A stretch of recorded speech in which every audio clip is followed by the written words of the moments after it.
সিদরাতুল মুনতাহা কোথায় অবস্থিত? সপ্তম আসমানের উপরে। সিদরাতুল মুনতাহার পরে কার রাজ্য? আল্লাহর নূরের রাজ্য। কোরআনের কোন সূরায় সিদরাতুল মুনতাহার কথা উল্লেখ আছে? সূরা আন-নাজম। সিদরাতুল মুনতাহা শব্দের অর্থ কি? আবাদকৃত ঘর। পৃথিবীর কোন দেশে সাহাবী গাছ অবস্থিত? জর্ডানে। হযরত আদম আলাইহিস সালামের উম্মতের জন্য কয়টি রোজা ফরজ ছিল? প্রতি মাসে 3 দিন। হযরত নূহ আলাইহিস সালামের উম্মতের জন্য কতটি রোজা ফরজ ছিল? 10 দিন। ফেসবুক, ইউটিউব, টিকটক কোন দেশে নিষিদ্ধ? উত্তর কোরিয়া। কোন দেশে হাসপাতাল নেই? Vatican city. কোন প্রাণী জিহ্বার মাধ্যমে শুনতে পায়? সাপ। কোন প্রাণী চোখ খোলা রেখে ঘুমায়? শামুক। কোন প্রাণী পাথর খায়? ওস্ট্রিচ পাখি। নবীজির প্রথম নামাজ কয় রাকাত ছিল? 2 রাকাত। 5 ওয়াক্ত নামাজ ফরজ হয় কোথায়? মেরাজের রাত্রে। মেরাজে প্রথম কয় ওয়াক্ত নামাজ ফরজ করা হয়েছিল? 50 ওয়াক্ত।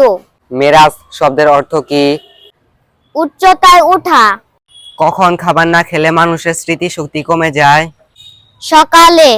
কোন খাবার অতিরিক্ত খেলে ত্বক কালো হয়ে যায়? দুধ, চা ও ফাস্ট ফুড। কোন তেল মাখলে মশা কামড়ায় না? পুদিনার তেল।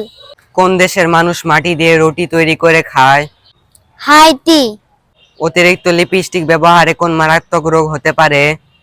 ক্যান্সার। বাংলাদেশের সবচেয়ে ধনী জেলা কোনটি? নোয়াখালী। বাংলাদেশের সবচেয়ে গরিব জেলা কোনটি? মাদারীপুর। বেশি হাসলে মানুষের শরীরের কি উপকার হয়? উচ্চ রক্তচাপ কমে যায়। তুলসী পাতা চিবিয়ে খেলে কি উপকার হয়? বাতের ব্যথা কমে যায়। পেঁয়াজের রস মাথায় লাগালে কি উপকার হয়? মাথা ব্যথা কমে যায়। অতিরিক্ত সফট ড্রিঙ্ক খেলে কোন রোগ হতে পারে? কিডনির রোগ। অতিরিক্ত চকলেট খেলে কোন রোগ হতে পারে? দাঁতের ক্ষয় ও ডায়াবেটিস। অতিরিক্ত টক জাতীয় খাবার খেলে কোন রোগ হতে পারে? আলসার ও গ্যাস্ট্রিক। অতিরিক্ত লাল মাংস খেলে কোন রোগ হতে পারে? হার্টের সমস্যা ও ক্যান্সার। হযরত ইয়াকুব আলাইহিস সালামের উপাধি কি ছিল? ইসরাইল। হযরত ইউসুফ আলাইহিস সালামের উপাধি কি ছিল? জামিলুল আনবিয়া। হযরত শুআইব আলাইহিস সালামের উপাধি কি ছিল? খাতিবুল আনবিয়া। হযরত মুসা আলাইহিস সালামের উপাধি কি ছিল? কালিমুল্লাহ। ত্বক উজ্জ্বল ও সুন্দর রাখার জন্য কোন খাবার খাওয়া উচিত? স্ট্রবেরি। চোখের জ্যোতি বাড়ানোর জন্য কোন খাবার খাওয়া উচিত? গাজর। দ্রুত লম্বা হওয়ার জন্য কোন ফল খাওয়া উচিত? আপেল। দ্রুত মোটা হওয়ার জন্য কোন ফল খাওয়া উচিত? কিশমিশ।